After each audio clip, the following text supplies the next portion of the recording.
Welcome to Notes from Home, a podcast where we dive into the stories about the music and musicians who make Alabama home. I'm Catherine Bashir. And I'm Ernie Williams. And today, we're at the Finnick in Birmingham with very special guest, Browan Lollar of St. Paul and the Broken Bones. Before playing with St. Paul, Browan also played with Jason Isbell and the 400 unit. And if that's not enough, he's also a very talented painter whose work can be seen on album covers as well as on packaging for craft beer in Huntsville called Going Straight to Ale. Yes, so Browan, you live in Birmingham now, but you grew up in Muscle Shoals, and we've heard that you have a fun Mother Knows Best story as a result of that. So could you please share with us? Yeah, so when I was a kid and I was just trying to get into any job as a musician, at the time I was working at a place called Foodland, so not really following my dreams. And so my mom just asked me one day, she was like, well, why don't you just walk into Fame? Fame's a famous recording studio in Muscle Shoals. And she was like, well, why don't you just walk in there and tell them that you play music and that you want to play guitar for them? And I was like, well, it doesn't really work that way. And anyway, it did. I walked in and I got a gig like literally right away. Awesome. And yeah, that's how I got started in the music industry. And I have my mom to thank for that. Yeah.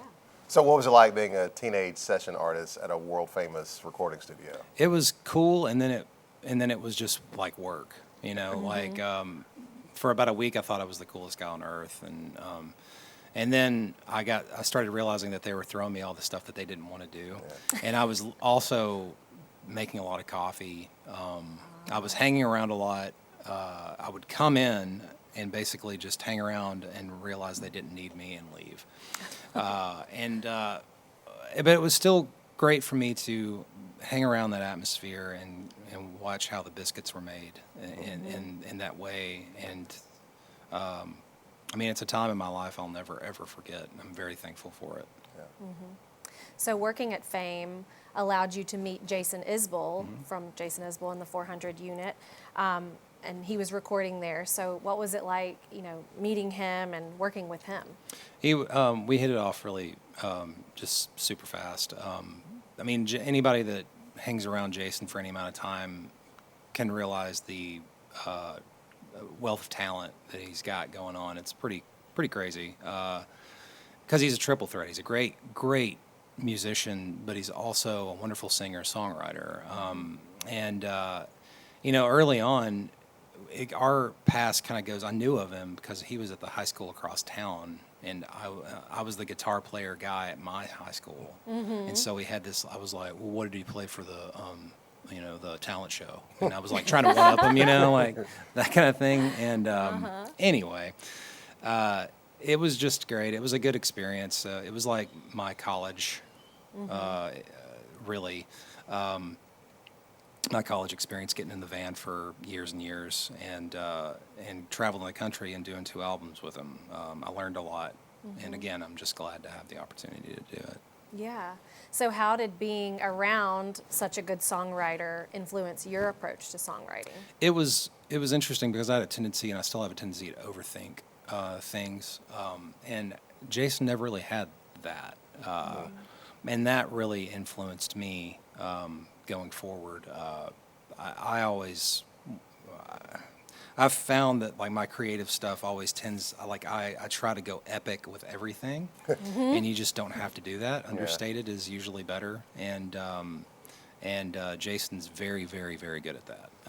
And so that was what I took from my time with him, was that the strength of the song depends upon the words you use. Get a bug right here.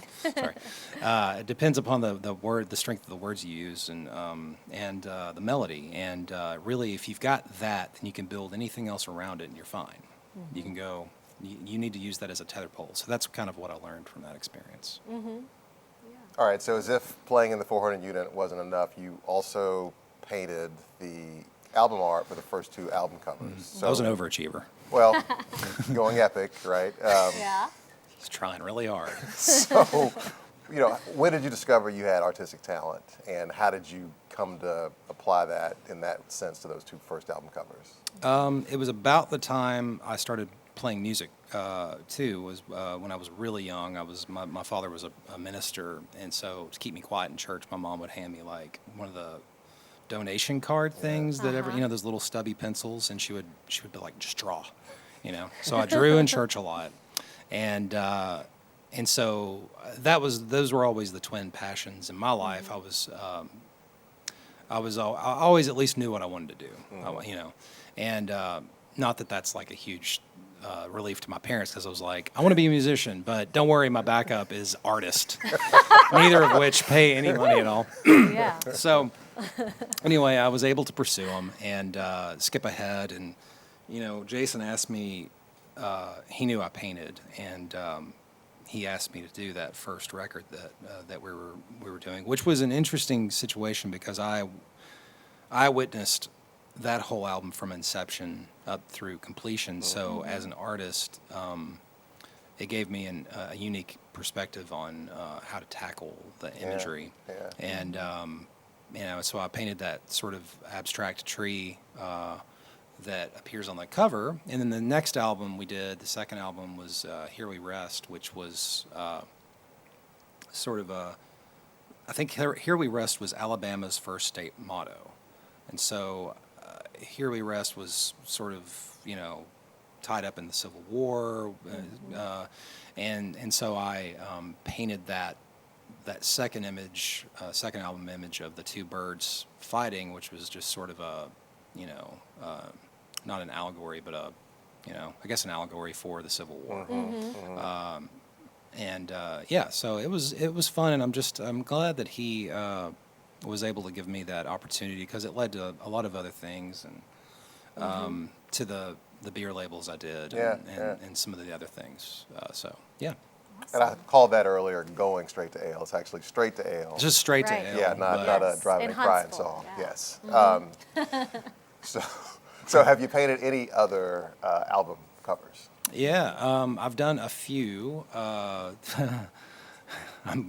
having a hard time remembering, because I've done a lot actually over the years. I did one for John Paul White from the Civil Wars, and that was a lot of fun too, because he kind of wanted me to just kind of go with what I felt when I heard the music. And I've always been really lucky in that way.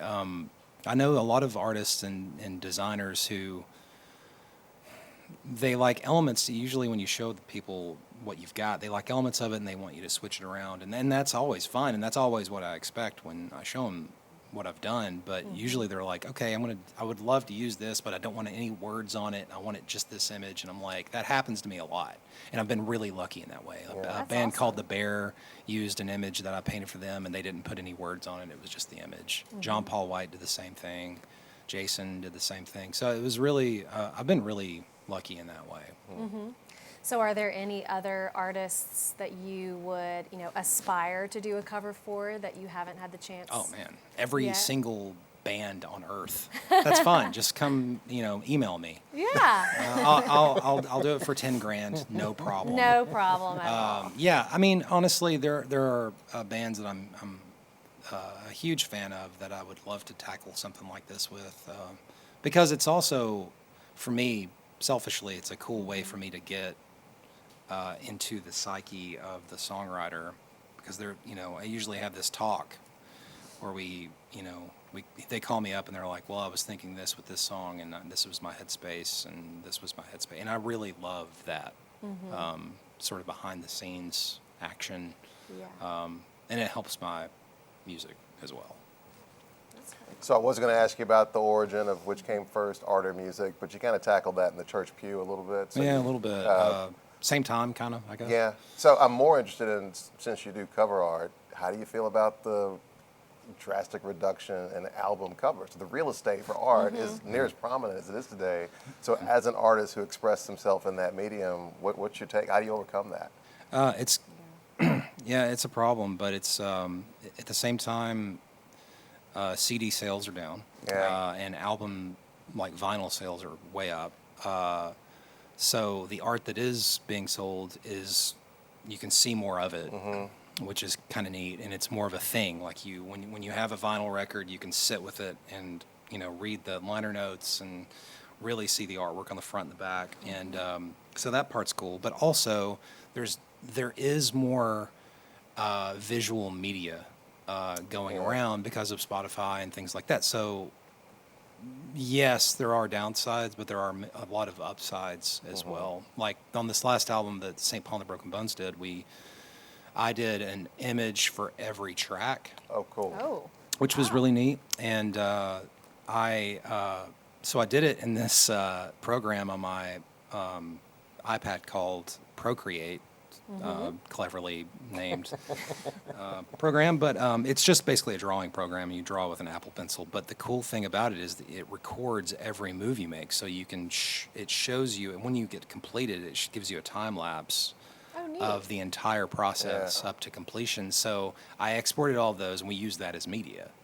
So like when you go to Spotify, you see me drawing the thing. Yeah. So there's things like that that are really cool that we can share as well. So there's upsides and downsides. Great. Awesome. Yeah.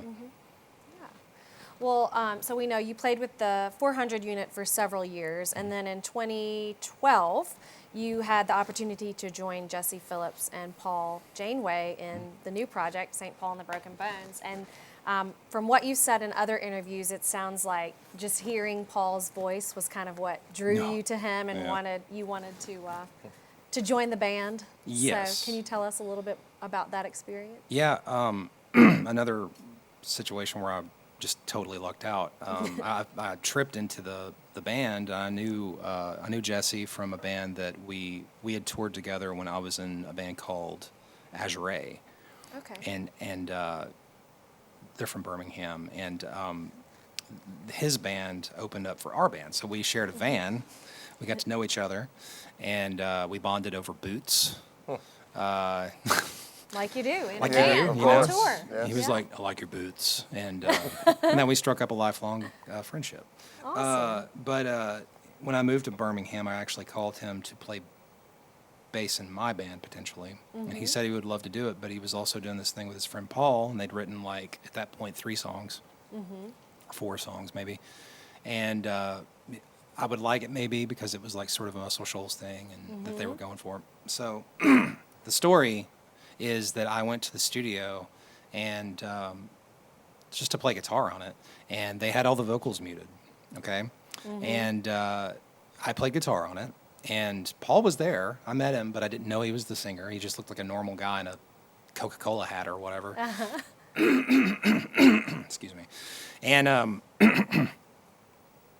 so I was like, cool music, send me the files. So Yeah. a couple weeks later, Jesse sent me the mixed files, and Paul's vocals were mixed into it. And I was like, who is this person singing? Yeah. Because it's like this freak of nature voice. And Jesse was like, oh, that's my friend Paul. And I totally underplayed it like he always does. and I was like, and I listened to it 3 times, and Allison, I remember my wife was making dinner behind me. And I listened to it 3 times in a row, and I was like, are you hearing this? And she was like, yeah, it sounds good. And I was like, I think it's really good. And she was like, yeah, it's good. And I was like, no, I think it's like really good, really like good. has potential to go places good. And she was like, sure, sounds good. Yeah, it's good. And that's when I called Jesse, and I was like, I really want to be in this band. I don't want to just like, Sign me up. yeah, it's like sign me up. I want to be in it because I want to make music with these people. Thank you so much. Of course. So you've mentioned previously about wanting to be a guitar player that adds to a band and not one that Yeah. overtakes it. Yeah. And that's clearly been your approach with St. Paul and the Broken Bones. So from your influences, who have you tried to emulate in that regard?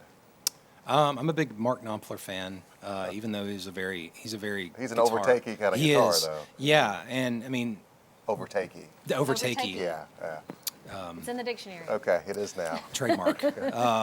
I like that word, by the way. He is, but he's also very understated, and I always love the fact that as far in the world of guitars, you've got so many guys who are just surgery with sledgehammer dudes who come in with just like the biggest amps and the most saturated tones and just make it a guitar band. And he always had more of a surgical approach. Yeah. Always a fan of his. Big fan of, let's see, guitar players. I know I've got a few. I was always a big David Gilmour fan. Yeah, okay. And for obvious reasons. I mean, Yeah. I grew up in a town without it did not have any new music on the radio. It had classic rock, and that was about it. And so I heard a lot of Pink Floyd, a lot of Deep Purple. A lot of the guys in the 60s, 70s, and 80s were always my go-tos. And then when I started touring, honestly, getting out of Florence, I discovered all of these new guys who really, like Niles, what's his name? You're going to have to edit this part out. I can't remember his name. Nels Cline. Yeah. Nels Cline, big fan of him. He's a guitar player for Wilco and just a unbelievable guitar player. But again, he's that type of guitar player that speaks to me because he's able to do something occasionally that's like amazing, that totally adds to the song and is not overstepping. But then he'll step back and just be a guitar player and because the whole band is here, I personally started getting tired of guitar solos about 15 years ago. And sorry, I got a frog in my throat. And I don't know. When we started this band after Jason's band, I wanted to take a step away from soloing because I'd been taking like 10 solos a night. And so when we started this band, I was like, can we please just not do guitar solos? And now we do, but we also have I take one solo a night. Okay. The organ player takes one solo a night. Our sax player takes one solo a night. So we all we try to keep it interesting for people. Right. Yeah. We don't want to just Share the beat them love. over the head with one instrument or whatever. I mean, we've got a big band and we're all getting paid, so Right. let's all work. Yeah. So yeah. Awesome. Cool. Well, so more on St. Paul. Your first album, Half the City, very retro soul. Yep. And then y'all had the frenzied live shows, fun stuff happening on stage that really kick-started the band's career. Yep. And then your most recent album, The Alien Coast, it was billed on your site as a fever dream in sonic form. So quite a departure. Yeah. So can you tell us a little bit about the evolution of the band over the decade of its existence? Okay. And what's driven those changes for y'all? Well, when we first started, I think we were writing songs to frame Paul's talent, and which I still feel like is the right thing to do in any band. But Paul was writing these lyrics that were just very heartfelt, and so I mean it comes off as soul, obviously. And then we went to Muscle Shoals and we did a record at the Nut House up there in Muscle Shoals with Ben Tanner from the Alabama Shakes, and so it was all cut live in the studio. So it comes off as a little bit retro because of the way we approached it. We never really intended, and this might sound crazy, but we never intended for it to be a throwback thing. Ever. Even though it had horns and we wore suits, there was never once where we were like, okay, we're going for this like dap tones, like Temptations look thing. We never talked about that. And then when we first started getting attention, it was obviously like these guys are like throwback to 1968, and we were happy we were getting the attention, but we were like, maybe we should have not done the suits or done this, because we weren't trying to do that. We were just trying to write honest songs. For whatever reason, that's fine that it got that way. But on the second record, it was something we talked about where we were like, we want it to be more modern, a little bit more urgent, sort of, we played into it, we wrote into it. And so as we would move forward, we also realized that we could get a little weird and have fun with with the music because as long as we used Paul as sort of the touchstone, Paul's voice is never going to change. Paul sounds like Paul. Right. He sounds like a foghorn, you know, and we could sort of get weird and people will go with us. And we've done that on the last 3 records. We went into Sea of Noise, and the next record after that was Young Sick Camellia, and this current record is Alien Coast. And this next record is, I don't even know if I really could talk about it, but probably going to go a little bit more quiet again. Okay.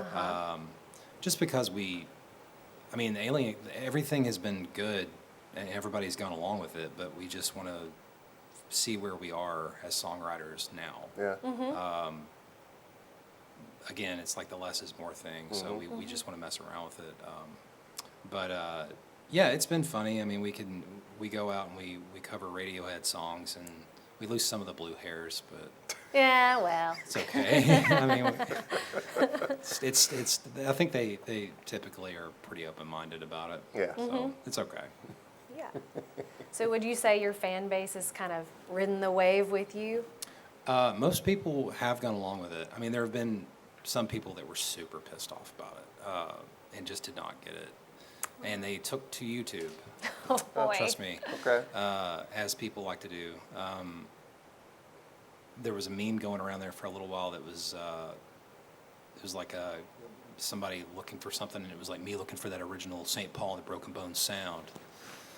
And, but like, I feel like we need to evolve. You know, we would get so bored if we were like, okay, now we're going to put out Half the City Part 2, the other half of the city, or something, you know? Yeah. Like, I don't know. So, I don't know. We'll get desperate and we'll write that record one day.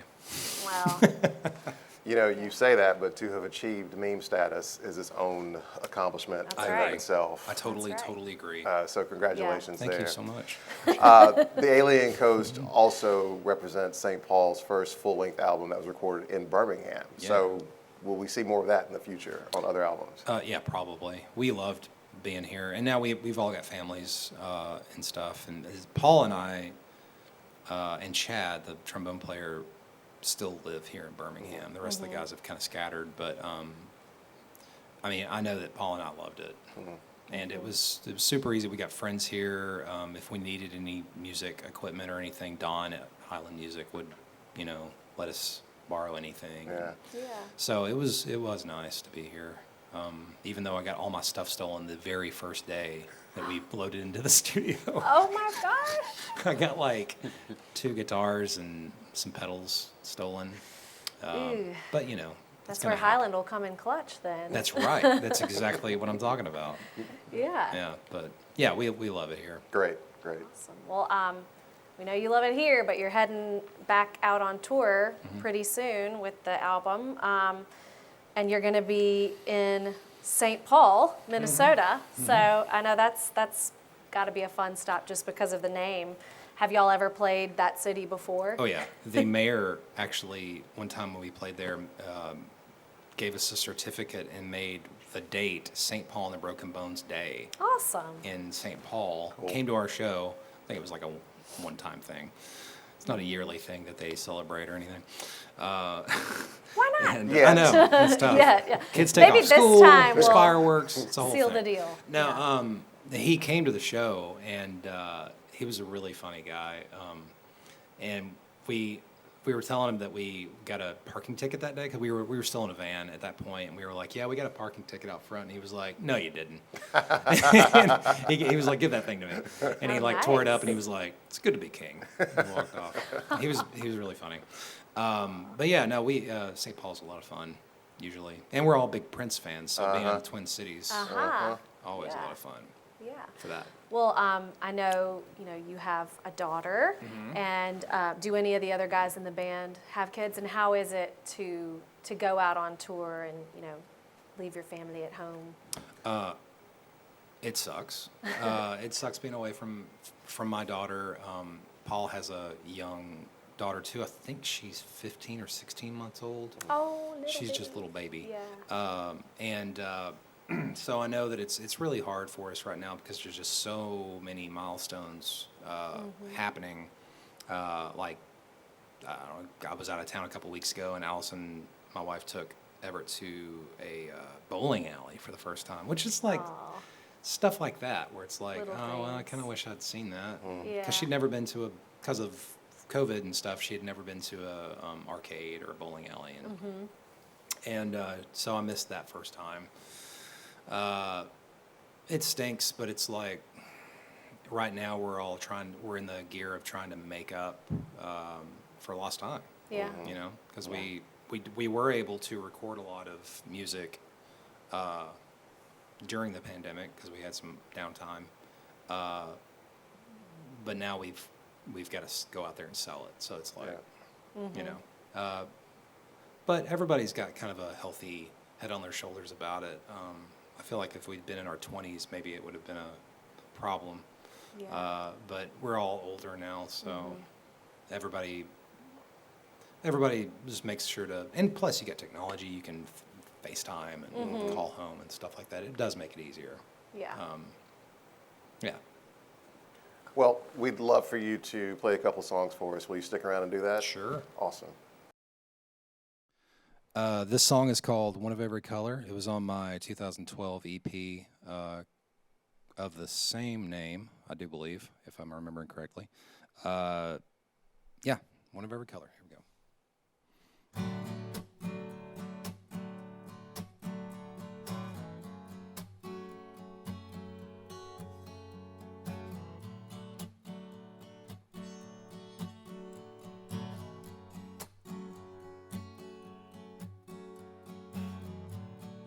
I bought you one of every color and wrapped them all up.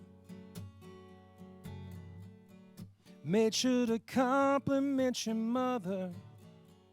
She gave me one back. Made my way to the front of the sanctuary.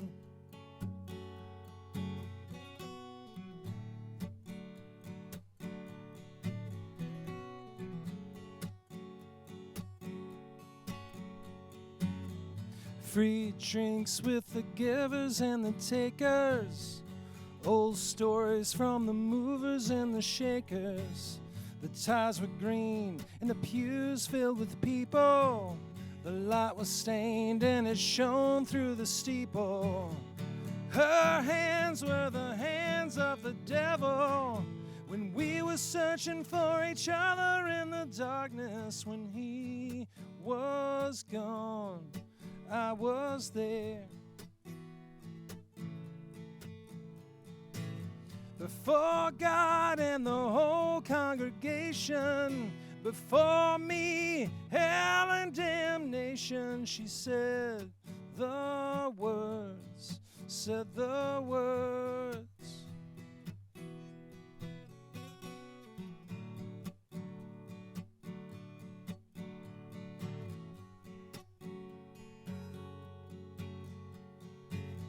Small talk with the friends and the neighbors. Known her since she was a skinny sixth grader. Campfires at the lake in the summer. And fireflies in a jar with her best friend's brother.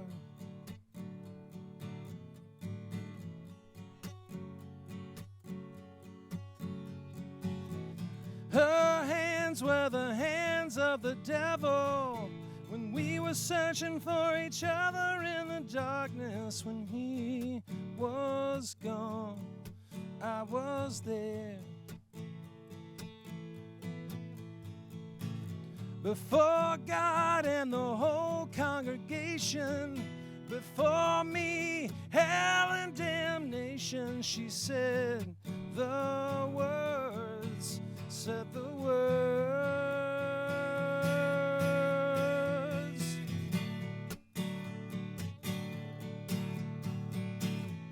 For God and the whole congregation, before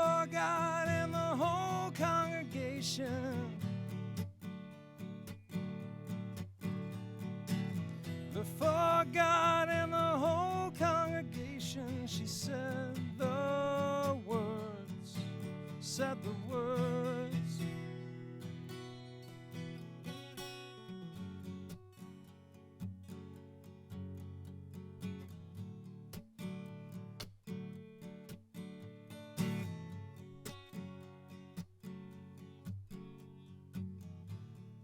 I bought you one of every color.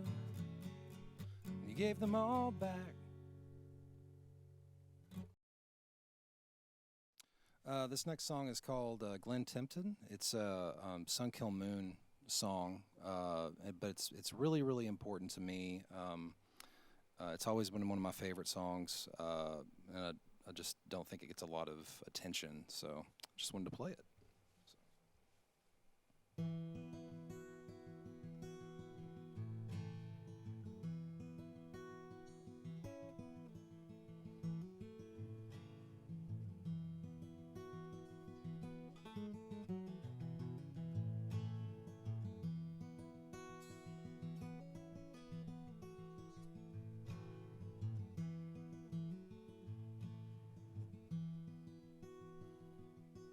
Cassius Clay was hated more than Sonny Liston. Some like K.K. Downing more than Glen Tipton. Some like Jim Neighbors, some Bobby Vinton. I like 'em all. I put my feet up on the coffee table. I still play, watching cable. I like old movies with Clark Gable, just like my dad did.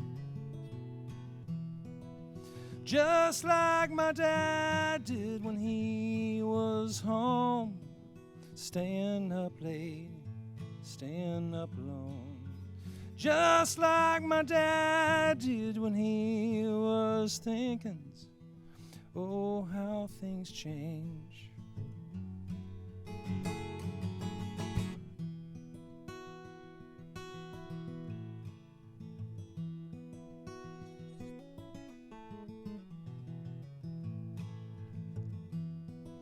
Knew an old woman ran a donut shop. She worked late, serving cops. Then one morning, baby, her heart stopped. Place ain't the same no more. The place ain't the same no more.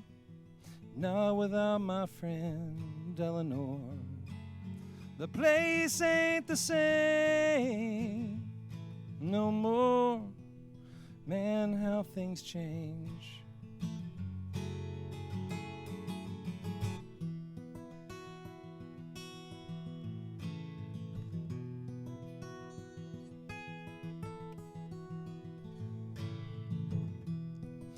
I buried my first victim when I was 19. I went through a bedroom in the pockets of her jeans, and I found her letters that said so many things that really hurt me bad. I never breathed her name again, but I like to think of what could have been. I never heard her call again, but I like to dream.